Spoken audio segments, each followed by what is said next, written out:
Selamat datang kembali di pembahasan kita. Kita semua tahu ya, bisnis itu kan pasti pengennya tumbuh, makin besar. Pasti, itu tujuannya. Tapi ternyata ngejar pelanggan baru itu bisa jadi masalah juga, kayak pedang bermata dua gitu. Bener banget. Contohnya nih, Lands' End. Mereka dulu coba mau gaet pasar fashion, tapi malah bikin pelanggan setia mereka pada kabur. Rugi jutaan dolar lagi. Wah, itu kasus klasik ya. Iya kan? Kok bisa gitu ya? Jangan-jangan karena fokus ke yang baru tapi lupa sama yang lama. Kayak bom waktu gitu jadinya. Persis. Nah, sumber kita kali ini ada buku judulnya The Growth Dilemma. Ini ngupas tuntas soal kerumitan ini nih. Oh, The Growth Dilemma. Menarik. Intinya apa tuh? Intinya sebenarnya simple, tapi penting banget. Pelanggan Anda itu nggak hidup sendiri-sendiri. Mereka saling lihat, saling pengaruhin. Jadi kayak ekosistem gitu ya? Betul. Jadi, nambahin jenis pelanggan baru, itu bisa banget ngubah arti merek buat pelanggan yang udah lama. Kayak kasus Lands' End tadi lah. Oke. Jadi ini soal ekosistem pelanggan. Sip. Berarti hari ini kita bakal coba dalemin nih, kenapa sih grup pelanggan yang beda itu bisa, bentrok? Bisa konflik. Dan gimana caranya ngelola hubungan antar segmen ini? Tadi istilahnya apa? Segmen Relationship Management ya? SRM. Betul, SRM. Itu kuncinya. Nah, kita lihat gimana interaksi antar segmen ini bisa jadi sumber masalah atau malah jadi peluang. Siap ya? Mari kita urai benang kusutnya nih. Siap. Nah, balik lagi ke Lands' End tadi. Itu contoh jelas banget gimana mereka gagal ngelihat dampak pelanggan baru ke pelanggan lama. Gagal antisipasi ya? Iya. Pelanggan inti mereka jadi ngerasa, loh, ini kok mereknya jadi bukan buat saya lagi. Persepsi nilai sebuah merek itu sering banget tergantung sama siapa lagi yang pakai merek itu. Oh, jadi siapa yang pakai itu ngaruh ke citranya ya? Banget.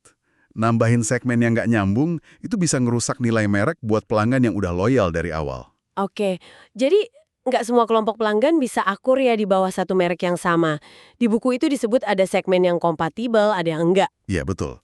Ada yang bisa hidup bareng, damai gitu. Contohnya apa tuh yang akur? Kayak Timberland itu, sepatunya kan dipakai pekerja konstruksi ya karena kuat, tapi di sisi lain jadi ikon gaya juga di kalangan hip-hop. Nah, itu dia. Timberland pinter tuh. Mereka ngelayanin dua komunitas ini secara terpisah. Oh, nggak dicampur gitu? Iya.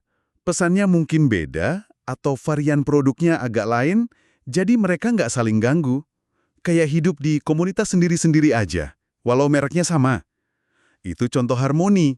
Tapi kan ada juga yang konflik ya. Saya pernah dengar tuh fenomena serbuan remaja di Sephora. Katanya bikin pelanggan dewasa jadi nggak nyaman belanjanya. Ah, iya.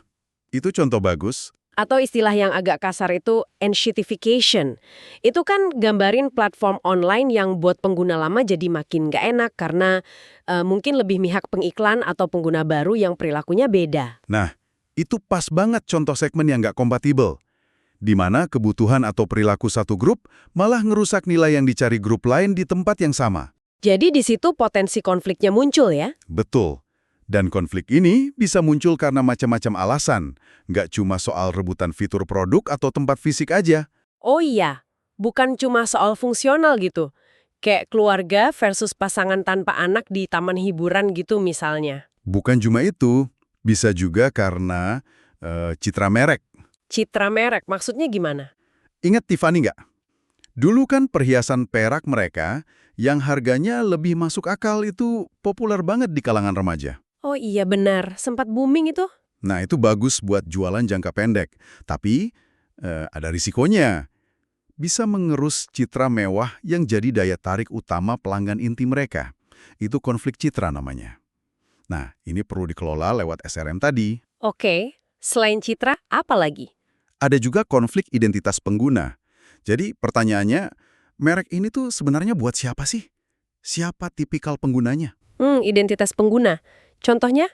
Black & Decker tuh pernah ngalamin.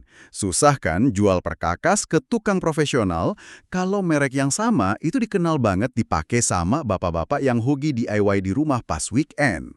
Beda kelas gitu ya rasanya. Kurang lebih gitu.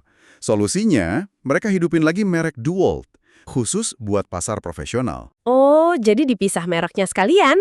Cerdas juga. Nah, itu bentuk strategi SRM buat ngatasin konflik identitas. Terus yang terakhir, ada konflik ideologi. Ideologi. Wah, ini lebih dalam lagi ya. Iya, kayak kasus Yeti yang sempat diboykot sama pendukung NR di Amerika gara-gara isu kerjasama. Itu contoh gimana nilai atau pandangan politik yang diasosiasikan sama merek bisa bikin konflik antar segmen pelanggan yang ideologinya beda. Oke, paham sekarang. Jadi banyak ya pemicu konfliknya.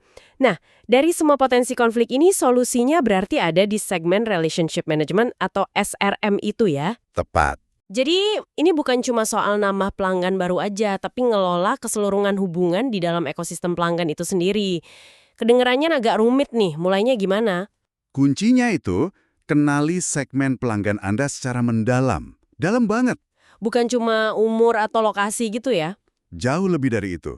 Kita harus gali, nilai apa sih yang sebenarnya mereka cari dari merek kita? Apa yang paling penting buat mereka? Terus, gak kalah penting, gimana pandangan mereka soal segmen pelanggan yang lain? Wah, ini butuh riset mendalam berarti ya? Harus.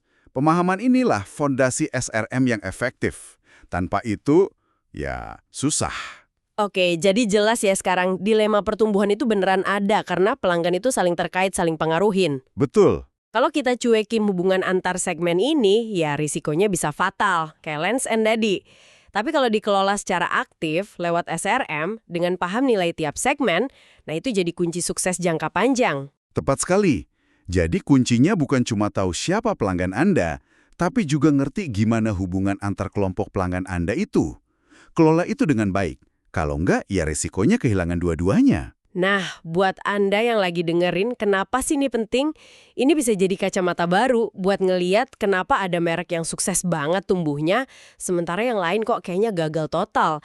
Atau mungkin kenapa Anda sendiri kadang ngerasa aneh atau nggak srek waktu merek favorit Anda tiba-tiba berubah arah. Seringkali ada dinamika antar pelanggan di belakang layar itu. Bukan keputusan asal-asalan dari manajemen ya? Belum tentu. Nah, sebagai penutup nih, ada satu observasi menarik dari sumber kita. Katanya, konflik antar pelanggan ini kayaknya makin sering kejadian loh sekarang. Oh iya? Kenapa tuh? Kayaknya sih kombinasi banyak hal ya.